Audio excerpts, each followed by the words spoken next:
Napaisip ang ating bida kung ganoon lang ba raw talaga kalakas ang Crystal Dominator, bakit nga raw napabagsak niya agad ito gamit lamang ang kanyang suntok. Nagpapanggap lang pala ang Crystal Dominator para maisagawa nito ang palihim nitong pag-atake. Mabuti na lang at napansin rin agad ni Zofan ang nag-aapoy na skill na nasa kanyang likuran, naisip niya na parang kagaya nga raw nito ang skill na ginagamit noon ng Inferno Dominator. Ini-activate agad ng ating bida ang kanyang Battle Territory Sword Slash para harapin ang nagliliyab na skill na papalapit sa kanya. Nang hinayang ang Crystal Dominator nung hindi umubra ang palihim niyang pag-atake. Tingnan na nga lang daw nila kung magawa pa rin itong madepensahan ang sunod na skill na kanyang papakawalan. Bigla na lang napalibutan si Zofan ng mga naglalakihang bato. Nakilala ni na Mr. Sikong ang skill na kinakaharap ngayon ng ating bida. Isang araw ito sa mga skill ng Giant Rock Dominator. Nakawala si Zofan sa loob ng mga naglalakihang bato noong i-activate na niya ang kanyang skill na Flaming Sword Blade. Tinanong ng Crystal Dominator ang ating bida kung ang pinakamalakas na baraw nitong kapangyarihan ay ang dalawa nitong teritoryo. Kung ganoon nga raw ay tingnan na lang nila kung magawa pa nitong makayanan ang sunod niyang gagawin. Nabahala si Mr. Sikong noong makita muli nito ang mga makapangyarihang hamog. Ito nga raw ang skill na ginagamit noon ng Grey Realm Dominator. Nakagawa ng isang makapangyarihang clone ang Crystal Dominator gamit ang ini-activate nitong teritoryo. Ipinagyabang ng Crystal Dominator na nasa kanya na rin daw ang Blood Dragon territory ni Shengdan, kaya nagtataglay na siya ngayon ng dalawang napakalakas na teritoryo. Huwag rin daw kakalimutan ng ating bida na may sarili pa siyang teritoryo na tinatawag na Scarlet Crystal Territory. Ngayon nga raw na napagsama-sama na niya ang tatlong teritoryong ito, tingnan na nga lang daw nila kung makayanan pa rin ito ni Zofan. Nagkaroon ng napakalaking pagsabog noong magbanggaan na ang mga naglalakasang teritoryo. Sinabi ni Commander-in-Chief Zuhui na nakakaramdam nga raw siya ng mga nakakakilabot na kapangyarihan mula sa nangyayaring pagsabog. Mukhang napakatindi nga raw ng nagaganap na labanan sa loob ng napakalaking monster cave. Naisip ni Commander-in-Chief Zuhui na sana nga raw ay nasa ligtas na kalagayan pa rin ang kanyang anak. Nagsalita si Zofan at sinabihan ang Crystal Dominator nang mukhang hindi pa nga rin daw talaga nito naiintindihan. Kumilos na si Little Gray noong marinig nito ang hudyat ng ating bida. Humanga si Mr. Sikong dahil nawasak nga raw agad ng hiyaw ni Little Gray ang pinagsama-samang teritoryo ng Crystal Dominator. Napapaisip naman ang Four-Armed Ape King kung nagbalik na ba raw ang buong kapangyarihan ng kanilang kamahalan. Hindi makapaniwala ang Crystal Dominator na ganoon lang kadaling mawawasak ang mga pinagsama-sama niyang teritoryo. Iniisip niya rin kung talaga nga bang nagbalik na sa bagong silang na Monster Emperor ang buo nitong kapangyarihan. Nagtaka rin ang Crystal Dominator kung bakit nga raw nagagawa pa rin siya nitong kaharapin gayong higit na mas malakas na siya kumpara sa buong lakas ng dating Monster Emperor. Marahil nga raw ay may kinalaman si Zofan kung bakit nadagdagan din ang lakas ng bagong Monster Emperor. Napapaisip ang Crystal Dominator kung ano nga raw kaya talaga ang nangyari noong mga sandaling nag-agaw buhay ang ating bida. Napaisip siya kung posible ba raw na nakarating na si Zofan sa peak Advanced War God kahit na hindi pa ganoong katagal noong makatungtong ito sa Advanced War God level. Nabahala ang Crystal Dominator noong mapansin nito na wala na nga raw siyang nararamdaman na War God aura mula sa ating bida. Simula nga raw pala nang magising si Zofan ay naging pang-ordinaryong tao na lang ang aura na inilalabas nito. Naisip ng Crystal Dominator na parang may mali nga raw doon, bakit nga raw pakiramdam niya ay parang humaharap siya ngayon sa isang kalaban na hinding-hindi niya kayang masabayan. Bakit nga raw siya nakakaramdam ng takot mula sa ating bida gayong nalampasan na niya ang kapangyarihan ng dating Monster Emperor? Tinanong ni Zofan ng Crystal Dominator kung nalinawan na ba raw ito, sinabi ng ating bida na hindi na nga raw sila ngayon magkalebel ng lakas. Nagtanong ang Crystal Dominator kung ano raw ang ibig sabihin ni Zofan. Huwag nga raw siya nitong paikutin dahil makakaya pa rin naman niya itong talunin. Sinabi ng Crystal Dominator na pagsasamahin na nga raw niya ngayon ang 5 Dominators territory, tingnan na nga lang daw nila kung magawa pa rin itong mapigilan ng ating bida. Pinakawalan na ng Crystal Dominator ang isang napakalakas na skill kung saan nakapaloob ang kapangyarihan ng 5 teritoryo. Naisip ni Zofan na nagagawa nga raw palang magamit ng Crystal Dominator ang lahat ng teritoryo ng mga dati nitong kasamahan. Pero kahit pagsamasamahin pang araw ito ng Crystal Dominator ay hindi niya araw ito uurungan. Nagpakawala rin ng napakalakas na sword skill ang ating bida para wasakin ang pag-atake na nagmula sa Crystal Dominator. Namangha si Mr. Sikong dahil nagawa nga raw ni Zofan na mawasak ang nakakakilabot na skill ng Crystal Dominator gamit lamang ang isa nitong pag-atake. Sinabi ng Dragon Monster Leader na napakalakas ng araw ngayon ng ating bida. Sinabi rin ng Four-Armed Ape King na talagang nalampasan ng araw ni Zofan ang lakas ng dating Monster Emperor at ng dating pinakamalakas na tao sa buong mundo. Hindi makapaniwala ang Crystal Dominator na mawawasak lang ng isang sword skill ng ating bida ang pinagsama-sama niyang pag-atake. Ginamit nga raw niya ang Blood Devouring Ritual para makuha niya ang kapangyarihan ng ibang mga Dominators. Maging ang kanyang araw kapatid ay naging sakripisyo ng dahil sa paghahangad niya ng labis na kapangyarihan. Pero bakit nga raw nagagawa pa rin siyang matalo ng isang tao, siya na nga raw dapat ngayon ang pinakamalakas sa lahat. Napaisip din ng Crystal Dominator kung bakit daw siya nanginginig, mukhang nakakaramdam nga raw siya ng takot mula kay Zofan. Hindi niya nga raw ito matatanggap, lalabanan niya nga raw ito hanggang katapusan. Susugod na sana ang Crystal Dominator pero may narinig itong boses mula sa kanyang isipan. Sinasabihan siya nito nang wag na nga raw siyang lumaban at piliin na lang daw niyang tumakbo. Kapag nakatakas na nga raw sila papunta sa espesyal na lugar ay magkakaroon pa sila ng tsansang manalo. Sinabihan ng Crystal Dominator ang boses na naririnig niya nang alam niya nga raw ang binabalak nito.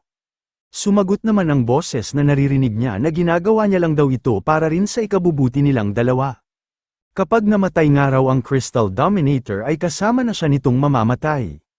Hindi ba raw sa lugar rin naman daw na yun nagsimulang magbago ng landas ang Crystal Dominator? Tumakas na ang Crystal Dominator habang iniisip na hindi nga raw niya matatalo si Zofan. Kailangan niya nga raw manatiling buhay para makapagpalakas pa siya at para matalo na niya ito. Nagulat ang Crystal Dominator noong masundan siya agad ng ating bida, hindi nga raw niya inasahan ang bilis nito. Sinabihan ni Zofan ang Crystal Dominator ng oras ng araw para wakasan na niya ang labanang ito. Kumilos na agad ang ating bida para atakihin ang kalaban niyang halimaw. Napahiyaw na lang ang Crystal Dominator noong maatake na siya ni Zofan. Naisip ni Matriarch Laura na mukhang mananalo ng araw ang ating bida. Sinabi ni Zofan na ito ng araw talaga ang katapusan ng Crystal Dominator. Mabilis lang ang ginawang pagsugod ng ating bida, pero sa mga sandaling iyon ay naatake na pala nito ang Crystal Dominator ng napakaraming beses. Sumabog ang katawan ng Crystal Dominator dahil sa tindi ng mga tumama ditong pag-atake. Sasabihin na sana ni Zofan na doon na nagtatapos ang kanilang digmaan, pero may bigla na lang itong napansin. Lumapit ang Four-Armed Ape King at sinabi na sa wakas nga raw ay napatay na ng ating bida ang Crystal Dominator. Tuwang-tuwa ang mga kasamahan ng ating bida dahil nanalo na nga raw sila. Napansin ni na Mr. Sikong na hanggang ngayon ay seryoso pa rin ang mukha ni Zofan, mukhang hindi pa nga raw yata tuluyang namamatay ang Crystal Dominator. Nagulat ang ating bida noong may bigla na lang ginawa si Little Gray. Ginamit nito ang kanyang kapangyarihan sa nasa harapan nilang lugar. Nagulat ang lahat noong makakita sila ng isang kakaibang bagay sa loob ng isang mataas na bato. Mukhang isang uri nga raw ng altar ang nagpakitang ito. Sinabi ng Four-Armed Ape King na hindi nga raw ito kapanipaniwala, bakit nga raw nasa mundong ito ang altar na ito. Bigla na lang naglabas ng mga nakakakilabot na Scarlet Sword Aura ang nakikita nilang altar. Nabahala sina Mr. Sikong dahil bigla na nga lang daw nilang hindi maigalaw ang kanilang mga katawan. Agad naman na tinulungan ni Zofan ang kanyang mga kasamahan para makawala ang mga ito sa epekto ng kumakalat na aura. Sinabi ng ating bida na kakaiba nga raw ang Scarlet Sword Aura na ito kumpara sa kapangyarihan ng Crystal Dominator, ano nga raw kaya talaga ang bagay na pinagmumulan nito. Nasagot naman ang kanyang katanungan noong sabihin ng Four-Armed Ape King na ang bagay nga raw na nakikita nila ngayon ay ang Scarlet Sword Altar. Agad namang tinanong ng ating bida kung ano ba raw talaga ang bagay na ito. Pinaliwanag ng Four-Armed Ape King na ang Scarlet Sword Altar nga raw ay hindi pag-aari ng kanilang monster race. Natatandaan niya lang daw ito dahil ito nga raw ang espesyal na altar na pag-aari ng mga monster hunter na siyang mga mortal nilang kalaban. Ginagamit nga raw ng mga monster hunter ang Scarlet Sword Altar para ipalabas ang kapangyarihan ng blood devouring. Nawawala nga raw sa sarili ang anumang nilalang na maapektuhan nito at ito nga raw ang dahilan kung bakit nagpataya noon ang karamihan sa kanilang mga kalahi. Hindi niya nga raw inasahan na may matatagpuan silang Scarlet Sword Altar sa liblib na bahagi ng Massive Monster Cave. Shout out sa lahat ng patuloy na sumusuporta sa ating channel na Otakong Pinoy Recap. Maraming salamat po. Sinabi ni Zofan na mukhang sa Scarlet Sword Altar nga raw na ito nagmula ang napakalakas na kapangyarihan ng Crystal Dominator, nakakasigurado na nga raw siya na buhay pa nga rin ito hanggang ngayon. Kumilos na ang ating bida at sinabihan ang kanyang mga kasama na manatili na lang daw ang mga ito doon. Bago pa man makarating si Zofan ay may bigla na lang sumulpot na nilalang mula sa isang lagusan. Natuwa ang nilalang na ito dahil nagawa nga raw nilang makatakas. Sa sandaling makasanib na nga raw sila sa kapangyarihan ng Scarlet Sword Altar ay magagawa na nga raw nilang matalo ang ating bida. Umalma ang Crystal Dominator at sinabihan ang kasama niyang Monster Hunter na tuluyan na nga raw siyang maglalaho kapag itinuloy nito ang kanyang binabalak. Tinanong din nito ang Monster Hunter kung nakalimutan na ba raw nito ang kanilang kasunduan, mariin niya nga raw na sinabi noon na hindi siya sasanib sa Scarlet Sword Altar. Sumagot naman ang Monster Hunter na kapag hindi nga raw sila sumanib sa Scarlet Sword Altar ay tiyak na mapapatay nga raw sila ni Zofan. Siguro naman daw ay hindi nito gugustuhin na ganoon na lang ang kanilang maging katapusan. Mas mabuti pa nga raw na sumanib na lang sila kaysa naman mamatay sila nang walang kalaban-laban. Kahit anong sabihin ng Monster Hunter ay hindi pa rin pumayag ang Crystal Dominator. Sinabihan ng Monster Hunter ang Crystal Dominator nang napakahina nga raw ng loob nito, ito nga raw ang dahilan kung bakit nabigo ang lahat ng ginawa nitong plano. Mas mabuti nga raw kung pakikinggan na lang siya nito sa pagkakataong ito. Wala nang nagawa pa ang Crystal Dominator dahil wala siyang kontrol ngayon sa katawan na ginagamit nila ng Monster Hunter. Nainis ang ating bida noong mapagtanto nito na nahuli nga raw siya ng pagdating. Nagsalita ang Monster Hunter at sinabi na matagumpay na nga raw ang pagsanib nila sa kapangyarihan na nakatabi sa loob ng Scarlet Sword Altar. Ngayon nga raw ay makikilala na ni Zofan kung sino ang tatapos sa buhay nito. Nagulat ang ating bida dahil hindi nga raw ito ang halimaw na inaasahan niyang makita. Tinanong niya ang halimaw na kung sino ba raw ito, nasaan na nga raw ngayon ang Crystal Dominator. Sumagot naman ang Monster Hunter at sinabi na siya na nga raw ang hinahanap ni Zofan. Sabihin na nga lang daw nila na siya pa rin ang Crystal Dominator, pero higit na mas malakas na nga raw siya ngayon. Nagulat ang ating bida noong may bigla na lang ipinakita sa kanya ang nasa harapan niyang halimaw. Inilabas ng Monster Hunter ang dila nito para ipakita kung nasaan na ang Crystal Dominator. Hindi inasahan ni Zofan na makikita niya sa ganoong kalagayan ang halimaw na kanina pa niyang nakakalaban. Nagmistulan na lang ito ngayong palamuti at parang wala na itong kabuhay-buhay. Tinanong ng ating bida ang kaharap niyang halimaw kung isa ba raw ito sa mga nakaligtas sa lahi ng mga Monster Hunter, tinanong niya rin kung talaga nga bang nilamon na nito ang Crystal Dominator. Sinabi ng Monster Hunter na hahayaan na nga lang daw niya na manghula si Zofan, hindi niya nga raw kailangang magpaliwanag. Umatake na ang Monster Hunter at sinabihan ng ating bida nang wag na nga lang daw nitong alamin dahil mamamatay na rin naman ito. Umabot hanggang sa labas ng mundo ang pag-atake na pinakawalan ng Monster Hunter. Kinilabutan si Mr. Sikong sa lakas ng pag-ataking ito, nag-alala rin siya kung ayos lang ba raw si Zofan. Natuwa ang Monster Hunter dahil napakasarap nga raw sa pakiramdam na may nakukuntol na ulit siyang katawan na nagtataglay ng nag-uumapaw na kapangyarihan. Marahil nga raw ay puro kapalpakan ng duwag na Crystal Dominator pero mabuti na nga lang daw at nakapagtabi ito ng sapat na kapangyarihan nitong mga nagdaang taon. Pero mukhang hindi man lang daw naapektuhan ng pinakawalan niyang skill ang kinakalaban niyang tao, mas malakas pa nga raw pala ang ating bida kaysa sa inaasahan niya. Nagsalita rin si Zofan at sinabi na mas malakas nga rin daw ang Monster Hunter kumpara sa Crystal Dominator na nilamon nito. Sinabihan ng Monster Hunter ang ating bida nang wala nga raw siyang nilalamon dahil siya pa rin daw ang Crystal Dominator. Sa madaling salita nga raw ay naging isa na lang sila para magamit nila ng husto ang kanilang bagong katawan. Sinabi rin ng Monster Hunter na warm-up pa nga lang daw ang pinakawalan niyang pag-atake. Ginawa niya nga lang daw ito para maintindihan niya kung gaano kalakas si Zoufan. Sinabi ng Monster Hunter na ipapakita na nga raw niya kung gaano nakakakilabot ang kanyang kapangyarihan. Naghanda agad ang ating bida noong makita nito ang napakalaking pag-atake na pinakawalan ng Monster Hunter. Hinati niya ng kanyang makapangyarihang sword skill ang pag-atake na nagmula sa halimaw.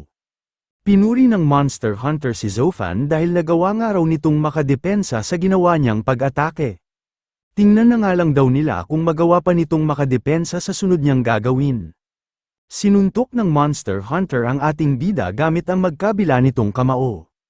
Pero hindi ito umubra kay Zoufan dahil nagamit nito agad ang kanyang espada.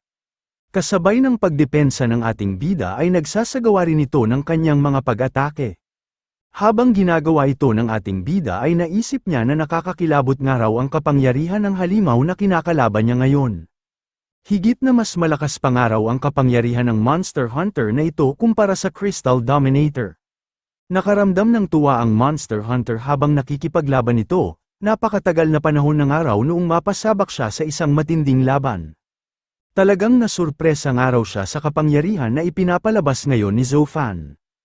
Hindi na nga raw siya makapaghintay na makain na niya rin ito at nang madagdagan pa ang kanyang lakas. Nagsalita ang Monster Hunter at sinabi na ipapakita na nga raw niya ngayon ang buo niyang kapangyarihan. May lumabas na isang makapangyarihang nilalang mula sa katawan ng Monster Hunter. Nagtanong si Fu Guanfeng kung ano nga raw itong nakakakilabot na nilalang na kanilang nasasaksihan. Sumagot ang Four-Armed Ape King at sinabi na ito nga raw ang Blood-Devouring Star Serpent, ito nga raw ay ang pinakakinakatakutan noon ng kanilang monster race. Ito nga raw ang pinakamalakas na bioweapon na tanging ang mga pinakamahuhusay lang na Monster Hunters ang kayang makagawa. Bigla na lang nagpalabas ng kakaibang kapangyarihan ang Blood-Devouring Star Serpent. Nabahala ang lahat at inisip kung ano na nga raw kaya ang mga susunod na mangyayari. Hanggang sa nagtaka na lang ang Mercenary Association President kung bakit nakakaramdam siya ngayon ng matinding puot mula sa kanyang puso. Sinabi ng Four-Armed Ape King na ito nga raw ang estilo ng pag-atake ng Blood-Devouring Star Serpent. Naglalabas nga raw ito ng invisible substance na tinatawag na blood killing, at doon ay makakaramdam ang lahat ng nilalang na maaapektuhan ito ng pagnanais na makapatay. Sinabihan ng Four-Armed Ape King ang kanyang mga kakampi na pilitin daw nilang pigilan ang nararamdaman nilang ito. Nag-alala si Zoufan noong makita nito ang nangyayari sa kanyang mga kasamahan. Sinabi ng Monster Hunter na ang nakakakilabot nga raw sa Blood-Devouring Star Serpent ay nagagawa nitong paglabanin ang mga naaapektuhan nitong nilalang. Ito nga raw ang ipinagmamalaking kapangyarihan ng mga gaya niyang Monster Hunter. Naisip ng ating bida na kailangan nga raw niyang mapatay ang Blood-Devouring Star Serpent kung gusto niyang matulungan ang kanyang mga kasamahan. Nagulat ang ating bida noong hindi man lang tumalab sa halimaw ang ginawa niyang pag-atake. Hindi niya nga raw inasahan na napakatibay pala ng depensa nito. Sinabi ng Monster Hunter na nag-aaksaya nga lang daw ng oras si Zoufan, ang depensa nga raw ng Blood-Devouring Star Serpent ay hindi nito basta-bastang mababasag. Mas mabuti pa nga raw na gamitin na lang ng ating bida ang oras nito sa panunood kung paano magpatayan ang lahat ng mga nilalang sa planetang ito. Malamang nga raw ay hindi madali para kay Zoufan ang panuurin ang pagkamatay ng sarili nitong mga kalahi. Pero ito nga raw ang napapala ng mga kumakalaban sa mga gaya niyang Monster Hunter. Sinabi ng ating bida na talagang matibay nga raw ang depensa ng Blood-Devouring Star Serpent. Pero hindi raw ibig sabihin noon ay wala na siyang ibang magagawa. Nagtaka ang Monster Hunter noong sabihin ng ating bida na mukhang may nakakalimutan pa raw ito. Sinabi ni Zoufan na marahil nga raw ay tuluyan nang nawala doon ang natitirang kaisipan ng dating Monster Emperor na siyang tumalo noon sa lahi ng mga Monster Hunter. Pero wag nga raw nitong kakalimutan na naroon pa rin ang kanyang partner na si Little Gray. Kinabahan ang Monster Hunter noong makita nito ang bagong Monster Emperor.